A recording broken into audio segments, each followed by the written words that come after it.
Bonjour, je suis tombé sur une vidéo qui montre l'intervention de Louis-Marie Carte au journal du 23 janvier 2026 sur le journal Equinox, qui donne son avis sur le décret du 21 janvier 2026 du président de la République portant habilitation de mise des finances à contacter les emprunts à hauteur de 1650 milliards de francs.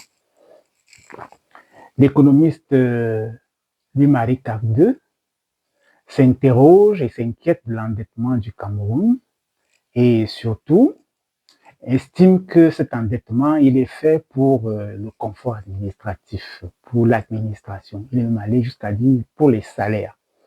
Il est d'autant plus inquiet que cet endettement n'intéresse pas le milieu des investissements.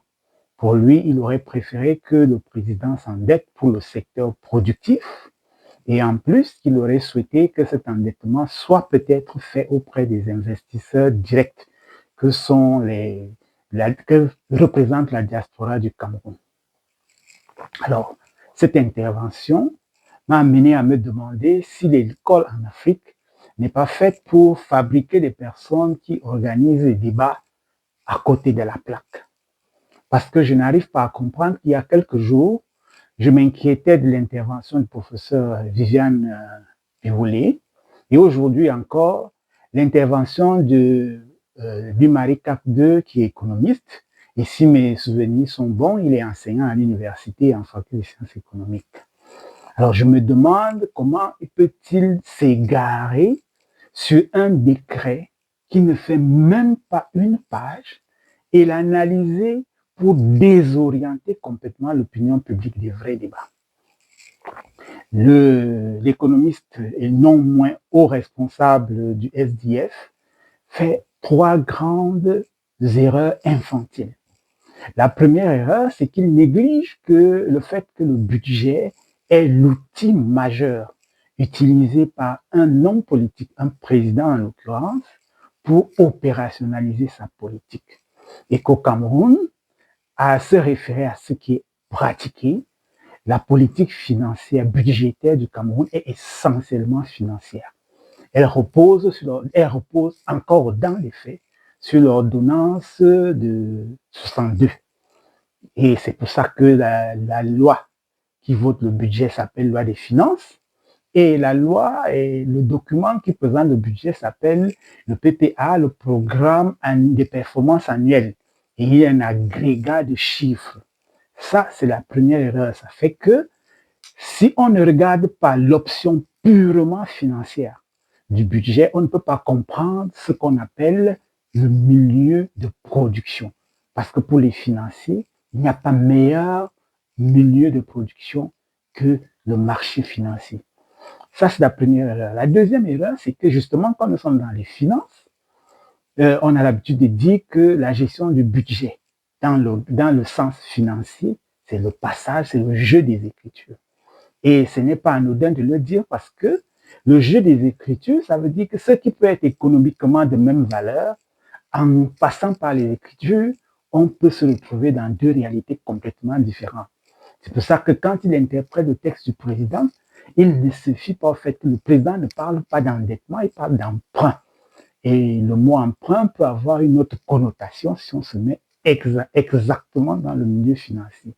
Et la dernière erreur, c'est celle que font tous ceux qui interprètent les textes. Ils ne prennent pas la peine de lire attentivement le texte. Le président de la République, à travers ce texte, est resté dans la logique financière. Et dans la logique financière, c'est un texte de haute facture. Parce que le président demande certes d'aller emprunter 1650 milliards, mais si on regarde attentivement, il n'y a que 250 milliards de prêts directs. Les 1400 autres milliards sont des émissions des obligations du Trésor dans des marchés financiers. Et quand on se réfère à cette définition, à cette modalité d'exécution de l'emprunt, on se rend très vite compte que avec l'émission des obligations du Trésor sur des marchés financiers, il booste, il rend liquide les hommes d'affaires. Parce que ces hommes d'affaires qui détiennent les titres peuvent les vendre sur le marché financier et devenir liquides. Et lorsqu'ils sont redevenus liquides, par le fait qu'il y a une caisse, une unicité des caisses, ils vont rebooster l'activité économique du pays. Et en reboostant l'activité économique du pays parce qu'ils sont liquides, ils vont payer les taxes. Et en payant ces taxes, l'État va devenir liquide et l'État va pouvoir résoudre son problème. Donc le président de la République est resté dans la logique, à travers ce décret, est resté dans sa logique, la logique purement financière.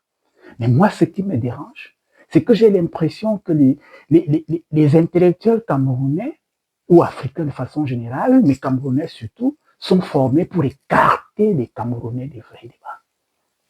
Parce que la vraie question qui se pose est celle de savoir pourquoi est-ce que, malgré que les textes montrent que nous sommes sortis de la logique financière, les actes posés par le gouvernement sont toujours des actes de logique financière.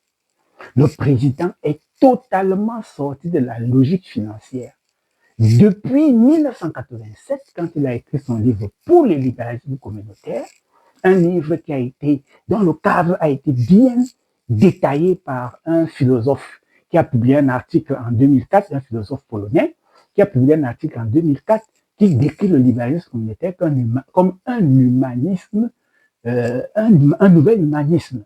C'est-à-dire que c'est un libéralisme moderne qui part de la centralisation du jacobinisme de la nation vers le polycentrisme. Ça veut dire que le président est sorti de la logique individuelle vers la logique communautaire. Il est resté logique puisque en 1994, il prend un texte qui est le statut général de la fonction publique, à partir duquel il élabore une nomenclature nouvelle du budget dans l'article 4 qui dit que le budget est bâti autour des postes de travail. Après avoir fait cela en 1994, il passe en 2004 d'abord en 1996 sur la Constitution en faisant de l'État un démembrement, en faisant les collectivités territoriales décentralisées, les démembrements de l'État central. Ce n'est pas des entités différentes. Il crée la Constitution. L'État camerounais est un État décentralisé. Donc, ce n'est pas la logique qui veut qu'il y ait les collectivités territoriales décentralisées à part et l'État à part. Et en 2004, il donne la compétence de création des postes de travail aux collectivités territoriales décentralisées.